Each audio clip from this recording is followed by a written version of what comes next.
Where was the world's largest coral colony recently discovered? ନିକଟରେ ବିଶ୍ୱର ସର୍ବବୃହତ୍ କୋରାଲ୍ କଲୋନି କେଉଁଠାରେ ଆବିଷ୍କୃତ ହୋଇଥିଲା? ଏହାର ସଠିକ୍ ଉତ୍ତରଟି ହେଉଛି ଅପସନ୍ ଏ ସୋଲୋମନ୍ ଆଇଲ୍ୟାଣ୍ଡ। ପରବର୍ତ୍ତୀ ପ୍ରଶ୍ନ। The ଜିରି ମେଲା is held annually in which state? ଜିରି ମେଳା ପ୍ରତିବର୍ଷ କେଉଁ ରାଜ୍ୟରେ ଅନୁଷ୍ଠିତ ହୁଏ? ଏହାର ସଠିକ୍ ଉତ୍ତରଟି ହେଉଛି ଅପସନ୍ ଏ ଜାମ୍ମୁ ଏବଂ କାଶ୍ମୀର ଠାରେ ଜିରି ମେଳା ପ୍ରତିବର୍ଷ ଅନୁଷ୍ଠିତ ହୁଏ। ପରବର୍ତ୍ତୀ ପ୍ରଶ୍ନ। Where was the first Bodoland ମହୋତ୍ସବ inaugurated recently? ନିକଟରେ ପ୍ରଥମ ବୋଡୋଲ୍ୟାଣ୍ଡ ମହୋତ୍ସବ କେଉଁଠାରେ ଉଦ୍ଘାଟିତ ହୋଇଥିଲା? ଏହାର ସଠିକ୍ ଉତ୍ତରଟି ହେଉଛି ଅପସନ୍ ସି ନ୍ୟୁ ଦିଲ୍ଲୀ। ନୂଆଦିଲ୍ଲୀଠାରେ ପ୍ରଥମ ବୋଡୋଲ୍ୟାଣ୍ଡ ମହୋତ୍ସବ ଉଦ୍ଘାଟିତ ହୋଇଥିଲା। ପରବର୍ତ୍ତୀ ପ୍ରଶ୍ନ। କେଉଁ ରାଜ୍ୟରେ ସୁମି ନାଗା ଜନଜାତି ମୁଖ୍ୟତଃ ଦେଖାଯାଆନ୍ତି? ଏହାର ସଠିକ୍ ଉତ୍ତରଟି ହେଉଛି ଅପସନ୍ ବି ନାଗାଲାଣ୍ଡଠାରେ ସୁମି ନାଗା ଜନଜାତି ମୁଖ୍ୟତଃ ଦେଖାଯାଆନ୍ତି। ପରବର୍ତ୍ତୀ ପ୍ରଶ୍ନ। ଭାରତରୁ ଦକ୍ଷ ଯୁବକମାନଙ୍କୁ ଦେଶରେ କାମ କରିବାକୁ ଅନୁମତି ଦେବା ପାଇଁ ଅଷ୍ଟ୍ରେଲିଆ ଦ୍ୱାରା ଆରମ୍ଭ ହୋଇଥିବା ନୂତନ ଯୋଜନାର ନାମ କ'ଣ? ଏହାର ସଠିକ୍ ଉତ୍ତରଟି ହେଉଛି option C mobility arrangement for talented early professionals scheme. ପରବର୍ତ୍ତୀ ପ୍ରଶ୍ନ। Where is the United Nations Climate Change Conference COP29 being held? ମିଳିତ ଜାତିସଂଘର ଜଳବାୟୁ ପରିବର୍ତ୍ତନ ସମ୍ମିଳନୀ କେଉଁଠାରେ ଅନୁଷ୍ଠିତ ହୋଇଥିଲା? ଏହାର ସଠିକ୍ ଉତ୍ତରଟି ହେଉଛି ଅପସନ୍ ବି ବାକୁଠାରେ ମିଳିତ ଜାତିସଂଘର ଜଳବାୟୁ ପରିବର୍ତ୍ତନ ସମ୍ମିଳନୀ ଅନୁଷ୍ଠିତ ହୋଇଥିଲା। ପରବର୍ତ୍ତୀ ପ୍ରଶ୍ନ। ନିକଟରେ ଭାରତ ଏବଂ କେଉଁ ଦେଶ ମଧ୍ୟରେ ଗରୁଡ଼ ଶକ୍ତି ବ୍ୟାୟାମ କରାଯାଇଥିଲା? Recently, Garuda Shakti exercise was conducted between India and which country? ଏହାର ସଠିକ୍ ଉତ୍ତରଟି ହେଉଛି ଅପସନ୍ ଡି ଇଣ୍ଡୋନେସିଆ। ଭାରତ ଏବଂ ଇଣ୍ଡୋନେସିଆ ମଧ୍ୟରେ ଗରୁଡ଼ ଶକ୍ତି ବ୍ୟାୟାମ କରାଯାଇଥିଲା। ପରବର୍ତ୍ତୀ ପ୍ରଶ୍ନ। ବିହାରର କେଉଁ ସହରରେ ପ୍ରଧାନମନ୍ତ୍ରୀ ନରେନ୍ଦ୍ର ମୋଦି ଏମ୍ସର ମୂଳଦୁଆ ପକାଇଥିଲେ? In which city of Bihar did Prime Minister Narendra Modi lay the foundation stone of AIIMS? ଏହାର ସଠିକ୍ ଉତ୍ତରଟି ହେଉଛି ଅପସନ୍ ସି ଦରଭଙ୍ଗା। ଦରଭଙ୍ଗାଠାରେ ପ୍ରଧାନମନ୍ତ୍ରୀ ନରେନ୍ଦ୍ର ମୋଦି ଏମ୍ସର ମୂଳଦୁଆ ପକାଇଥିଲେ। ପରବର୍ତ୍ତୀ ପ୍ରଶ୍ନ। ଭାରତୀୟ ତୈଳ ନିଗମର ନୂତନ ଚେୟାରମ୍ୟାନ୍ କିଏ ନିଯୁକ୍ତ ହୋଇଛନ୍ତି? Who has been appointed the new chairman of Indian Oil Corporation? ଏହାର ସଠିକ୍ ଉତ୍ତରଟି ହେଉଛି ଅପସନ୍ ବି ଅରବିନ୍ଦର ସିଂ ସାଇନି। ପରବର୍ତ୍ତୀ ପ୍ରଶ୍ନ। ବୈଦେଶିକ ସଚିବ କିଏ ଯାହାକୁ ସରକାର ସମ୍ପ୍ରସାରଣ କରିଛନ୍ତି?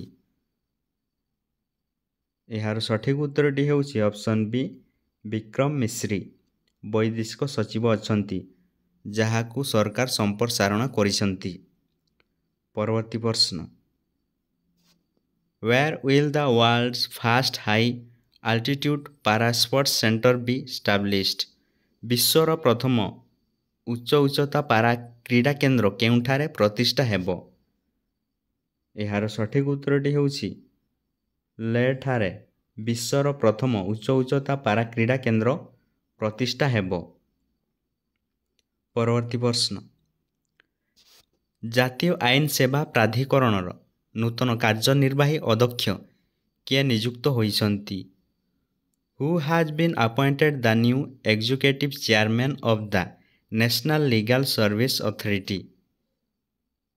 ଏହାର ସଠିକ୍ ଉତ୍ତରଟି ହେଉଛି option A justice Bhushan Ramakrishna Gavai. ଜାତୀୟ ଆଇନ ସେବା ପ୍ରାଧିକରଣର ନୂତନ କାର୍ଯ୍ୟନିର୍ବାହୀ ଅଧ୍ୟକ୍ଷ ଅଛନ୍ତି। କିଏ ଅଛନ୍ତି?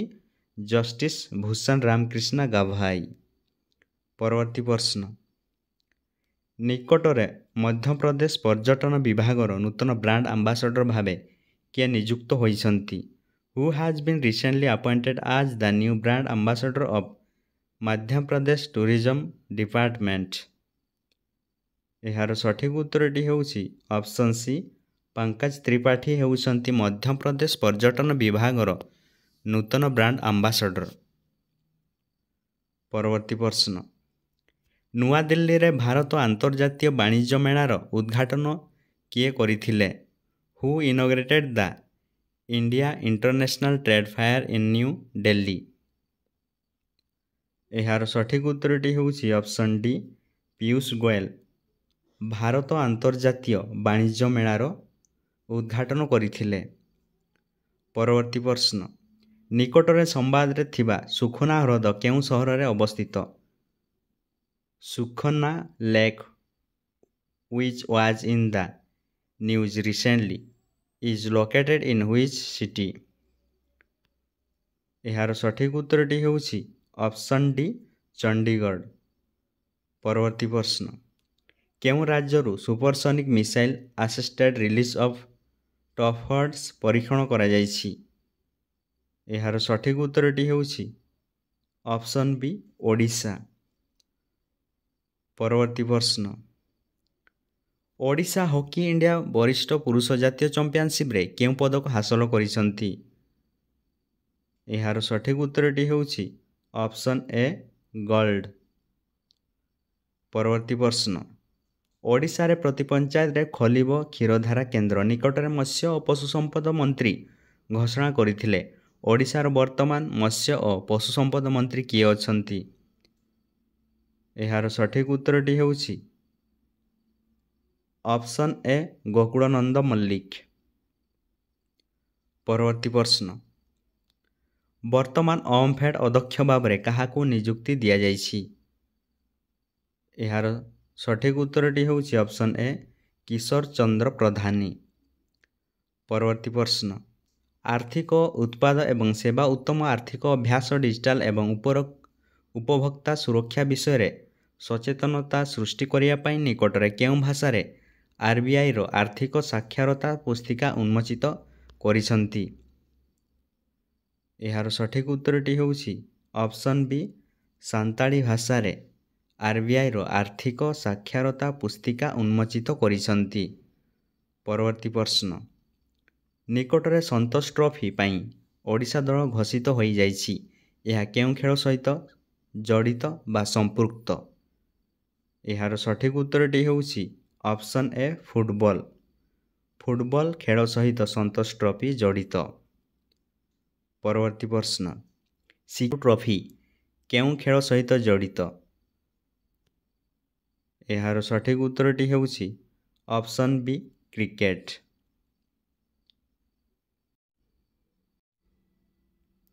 ପରବର୍ତ୍ତୀ ପ୍ରଶ୍ନ, କେଉଁ ଦେଶ ଏହାର ଏକୀକୃତ ଆଣ୍ଟେନା ସିଷ୍ଟମ ୟୁନିକର୍ନ ଭାରତୀୟ ନୌସେନା ଜାହାଜକୁ ପ୍ରଦାନ କରିବାକୁ ରାଜି ହୋଇଛି?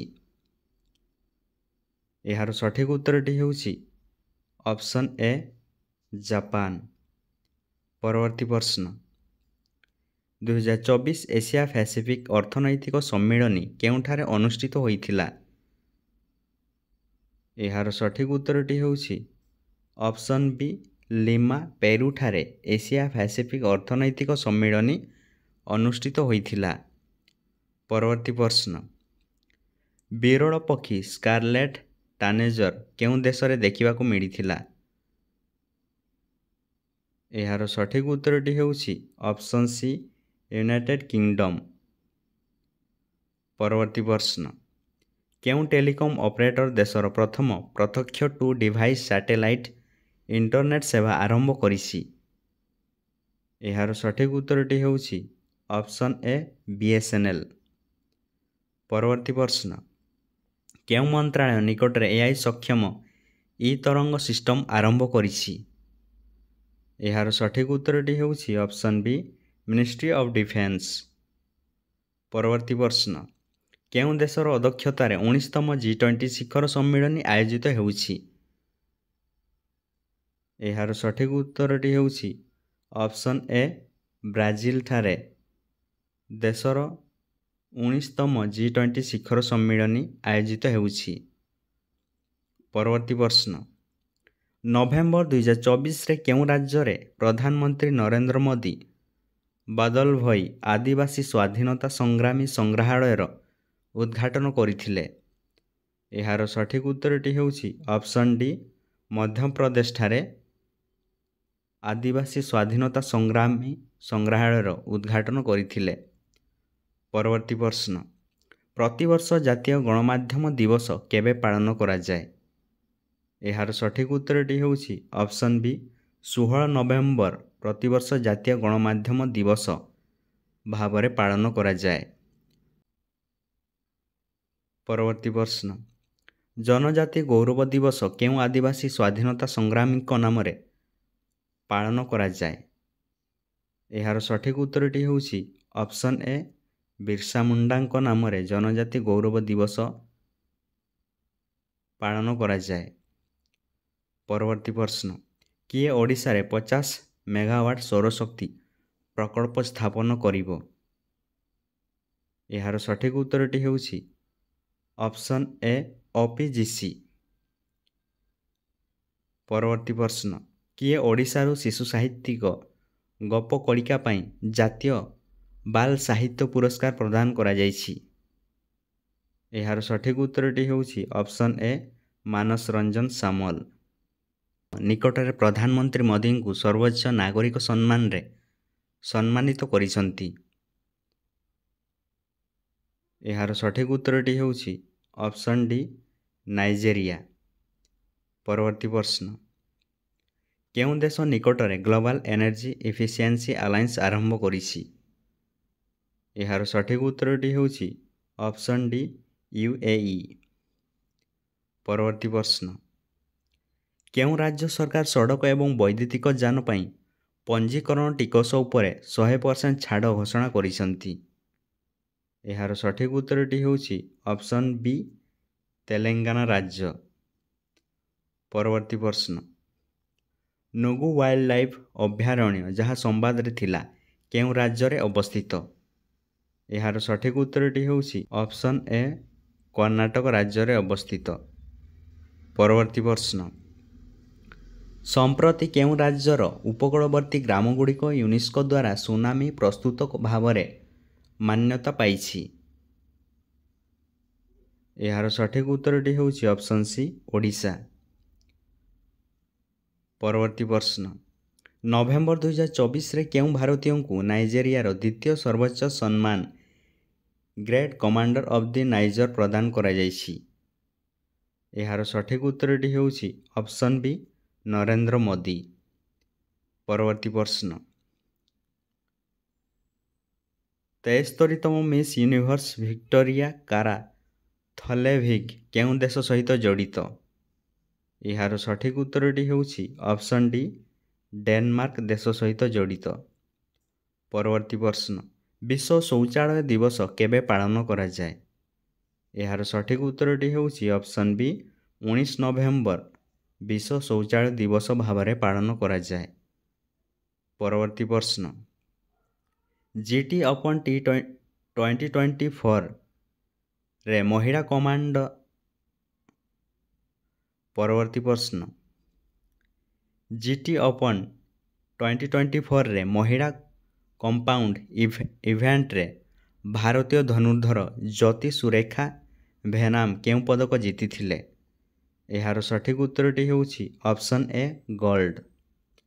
ପରବର୍ତ୍ତୀ ପ୍ରଶ୍ନ, ଭାରତର 55ତମ ଆନ୍ତର୍ଜାତୀୟ ଚଳଚ୍ଚିତ୍ର ମହୋତ୍ସବରେ ଆନ୍ତର୍ଜାତୀୟ ଜୁରିର ଚେୟାରମ୍ୟାନ୍ ଭାବରେ କିଏ ନିର୍ବାଚିତ ହୋଇଛନ୍ତି? ଏହାର ସଠିକ୍ ଉତ୍ତରଟି ହେଉଛି ଅପସନ୍ ବି ଆଶୁତୋଷ ଗୋୱାରିକର। ପରବର୍ତ୍ତୀ ପ୍ରଶ୍ନ, ବ୍ରିଟେନର ଲିଡ୍ସ ଆନ୍ତର୍ଜାତୀୟ ଚଳଚ୍ଚିତ୍ର ମହୋତ୍ସବରେ ଶ୍ରେଷ୍ଠ ଚଳଚ୍ଚିତ୍ର ପୁରସ୍କାର ପାଇଥିବା ପ୍ରଥମ ଭାରତୀୟ ଚଳଚ୍ଚିତ୍ର? ଏହାର ସଠିକ୍ ଉତ୍ତରଟି ହେଉଛି ଅପସନ୍ ସି ଦ ଫେବଲ୍।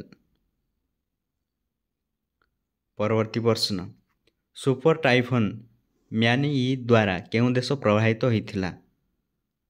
ଏହାର ସଠିକ୍ ଉତ୍ତରଟି ହେଉଛି ଅପସନ୍ ବି ଫିଲିପିନ୍ସ। ପରବର୍ତ୍ତୀ ପ୍ରଶ୍ନ, କେଉଁ ଭାରତୀୟ ରାଜ୍ୟ ବିଶ୍ୱର ପ୍ରଥମ ଉଚ୍ଚ ଉଚ୍ଚତା ବିଶିଷ୍ଟ ପାରା କ୍ରୀଡ଼ା କେନ୍ଦ୍ର ପ୍ରତିଷ୍ଠା ହେବ? ଏହାର ସଠିକ୍ ଉତ୍ତରଟି ହେଉଛି ଅପସନ୍ ଏ ଲଦାଖ। ପରବର୍ତ୍ତୀ ପ୍ରଶ୍ନ, ଶ୍ରୀଲଙ୍କାର ପ୍ରଧାନମନ୍ତ୍ରୀ ଭାବରେ କିଏ ଶପଥ ଗ୍ରହଣ କରିଥିଲେ? ଏହାର ସଠିକ୍ ଉତ୍ତରଟି ହେଉଛି ଅପସନ୍ ଡି ଡକ୍ଟର ହାରିନି ଅମରସୁରିୟା। ପରବର୍ତ୍ତୀ ପ୍ରଶ୍ନ, ନିମ୍ନଲିଖିତ ଅଭୟାରଣ୍ୟ ମଧ୍ୟରୁ କେଉଁଠି ଭାରତର 56ତମ ବାଘ ସଂରକ୍ଷଣ ସ୍ଥାନ ଭାବରେ ଘୋଷିତ ହୋଇଛି? ଏହାର ସଠିକ୍ ଉତ୍ତରଟି ହେଉଛି ଅପସନ୍ ବି ଗୁରୁ ଘାସିଦାସ ତମର ପିଙ୍ଗାଲ ସେଞ୍ଚୁରୀ।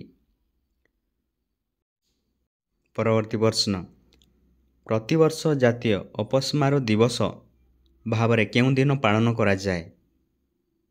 ଏହାର ସଠିକ୍ ଉତ୍ତରଟି ହେଉଛି ଅପସନ୍ ବି ନଭେମ୍ବର 17। ପରବର୍ତ୍ତୀ ପ୍ରଶ୍ନ, କେଉଁ ଦେଶ COP29ରେ ଗ୍ଲୋବାଲ୍ ଏନର୍ଜି ଏଫିସିଏନ୍ସି ଆଲାଏନ୍ସ ଆରମ୍ଭ କରିଥିଲା? ଏହାର ସଠିକ୍ ଉତ୍ତରଟି ହେଉଛି option A United Arab Emirates. ପରବର୍ତ୍ତୀ ପ୍ରଶ୍ନ, ସମ୍ବାଦରେ ଦେଖାଯାଇଥିବା ମୃତ ସାଗର କେଉଁ ଦୁଇ ଦେଶ ମଧ୍ୟରେ ଅବସ୍ଥିତ? ଏହାର ସଠିକ୍ ଉତ୍ତରଟି ହେଉଛି option C Israel and Jordan. ପରବର୍ତ୍ତୀ ପ୍ରଶ୍ନ, ନଭେମ୍ବର 2024ରେ ଭାରତର କଣ୍ଟ୍ରୋଲର ଏବଂ ଅଡିଟର ଜେନେରାଲ ଭାବରେ କିଏ ନିଯୁକ୍ତ ହୋଇଥିଲେ? ଏହାର ସଠିକ୍ ଉତ୍ତରଟି ହେଉଛି ଅପସନ୍ ଏ କେ ସଞ୍ଜୟ ମୂର୍ତ୍ତି। ପରବର୍ତ୍ତୀ ପ୍ରଶ୍ନ, ICA ଗ୍ଲୋବାଲ୍ କୋଅପରେଟିଭ୍ କନଫରେନ୍ସ 2024 କେଉଁଠାରେ ଅନୁଷ୍ଠିତ ହେବ? ଏହାର ସଠିକ୍ ଉତ୍ତରଟି ହେଉଛି ଅପସନ୍ ସି ନ୍ୟୁ ଦିଲ୍ଲୀ। ପରବର୍ତ୍ତୀ ପ୍ରଶ୍ନ, କିଏ 14ତମ ହକି ଇଣ୍ଡିଆ ସିନିୟର ପୁରୁଷ ଜାତୀୟ ଚମ୍ପିଅନସିପ୍ ଜିତିଥିଲା? ଏହାର ସଠିକ୍ ଉତ୍ତରଟି ହେଉଛି option C hockey association of Odisha. ପରବର୍ତ୍ତୀ ପ୍ରଶ୍ନ, ଇସ୍ରୋ ଉନ୍ନତ ଯୋଗାଯୋଗ ସାଟେଲାଇଟ୍ GSAT-20 କେଉଁ ସ୍ଥାନରୁ ଆରମ୍ଭ କରିଥିଲା? ଏହାର ସଠିକ୍ ଉତ୍ତରଟି ହେଉଛି ଅପସନ୍ ବି କ୍ୟାପ୍ କାନାଭେରାଲ USA। ପରବର୍ତ୍ତୀ ପ୍ରଶ୍ନ, 50ତମ ଅଲ୍ ଇଣ୍ଡିଆ ପୋଲିସ ସାଇନ୍ସ କଂଗ୍ରେସକୁ କିଏ ଉଦ୍ଘାଟନ କରିଥିଲେ? ଏହାର ସଠିକ୍ ଉତ୍ତରଟି ହେଉଛି ଅପସନ୍ ବି ଅମିତ ଶାହା। ପରବର୍ତ୍ତୀ ପ୍ରଶ୍ନ, ନିମ୍ନଲିଖିତ ଭାରତୀୟ କ୍ରୀଡ଼ାବିତମାନଙ୍କ ମଧ୍ୟରୁ ଦୁବାଇ କ୍ରୀଡ଼ା ପରିଷଦ ଦ୍ୱାରା କ୍ରୀଡ଼ା ରାଷ୍ଟ୍ରଦୂତ ଭାବରେ କାହାକୁ ନିଯୁକ୍ତ ଦିଆଯାଇଛି? ଏହାର ସଠିକ୍ ଉତ୍ତରଟି ହେଉଛି ଅପସନ୍ ସି ହରଭଜନ ସିଂ ଏବଂ ସାନିଆ ମିର୍ଜା। ପରବର୍ତ୍ତୀ ପ୍ରଶ୍ନ, ଆନ୍ତର୍ଜାତୀୟ ଚଳଚ୍ଚିତ୍ର ମହୋତ୍ସବର ଭାରତର 55ତମ ସଂସ୍କରଣ କେଉଁଠାରୁ ଆରମ୍ଭ ହୋଇଛି? ଏହାର ସଠିକ୍ ଉତ୍ତରଟି ହେଉଛି ଅପସନ୍ ଏ ଗୋଆଠାରେ ଆନ୍ତର୍ଜାତୀୟ ଚଳଚ୍ଚିତ୍ର ମହୋତ୍ସବର ଭାରତର 55ତମ ସଂସ୍କରଣ ଆରମ୍ଭ ହୋଇଛି। ପରବର୍ତ୍ତୀ ପ୍ରଶ୍ନ, କେଉଁ ଦେଶରେ ଭୋଟରମାନେ ଉପନିର୍ବାଚନରେ ନୂତନ ସମ୍ବିଧାନକୁ ଅନୁମୋଦନ କରିଛନ୍ତି? ଏହାର ସଠିକ୍ ଉତ୍ତରଟି ହେଉଛି ଅପସନ୍ ବି ଗାବନ। ପରବର୍ତ୍ତୀ ପ୍ରଶ୍ନ, କିଏ Tata steel chess India blitz ଜିତିଛନ୍ତି? ଏହାର ସଠିକ୍ ଉତ୍ତରଟି ହେଉଛି ଅପସନ୍ ଡି ମ୍ୟାଗ୍ନୁସ୍ କାର୍ଲସେନ୍। ପରବର୍ତ୍ତୀ ପ୍ରଶ୍ନ, କେଉଁ ରାଜ୍ୟ ନିକଟରେ କୃତ୍ରିମ ଇଣ୍ଟେଲିଜେନ୍ସ AI ପରାମର୍ଶଦାତା ପରିଷଦ ଗଠନ କରିଛନ୍ତି? ଏହାର ସଠିକ୍ ଉତ୍ତରଟି ହେଉଛି ଅପସନ୍ ଡି ତେଲେଙ୍ଗାନା। ପରବର୍ତ୍ତୀ ପ୍ରଶ୍ନ, କେଉଁ ଦକ୍ଷିଣ ଆମେରିକୀୟ ଦେଶ ଗସ୍ତରେ ପ୍ରଧାନମନ୍ତ୍ରୀ ନରେନ୍ଦ୍ର ମୋଦି ପ୍ରଥମ ପ୍ରଧାନମନ୍ତ୍ରୀ ଭାବରେ ଗସ୍ତ କରିଛନ୍ତି? ଏହାର ସଠିକ୍ ଉତ୍ତରଟି ହେଉଛି ଅପସନ୍ ଡି ଗୁୟେନା। ପରବର୍ତ୍ତୀ ପ୍ରଶ୍ନ, କିଏ ଚତୁର୍ଥ ଜାତୀୟ ଫିନ୍ ସୁଇମିଂ ଚମ୍ପିଅନସିପ୍ 2024 ଜିତିଛନ୍ତି? ଏହାର ସଠିକ୍ ଉତ୍ତରଟି ହେଉଛି ଅପସନ୍ ସି ୱେଷ୍ଟବେଙ୍ଗଲ। ପରବର୍ତ୍ତୀ ପ୍ରଶ୍ନ, କେଉଁଠାରେ ଗ୍ଲୋବାଲ୍ ମୃତ୍ତିକା ସମ୍ମିଳନୀ 2024 ଅନୁଷ୍ଠିତ ହେବ? ଏହାର ସଠିକ୍ ଉତ୍ତରଟି ହେଉଛି ଅପସନ୍ ବି ନୂଆଦିଲ୍ଲୀ।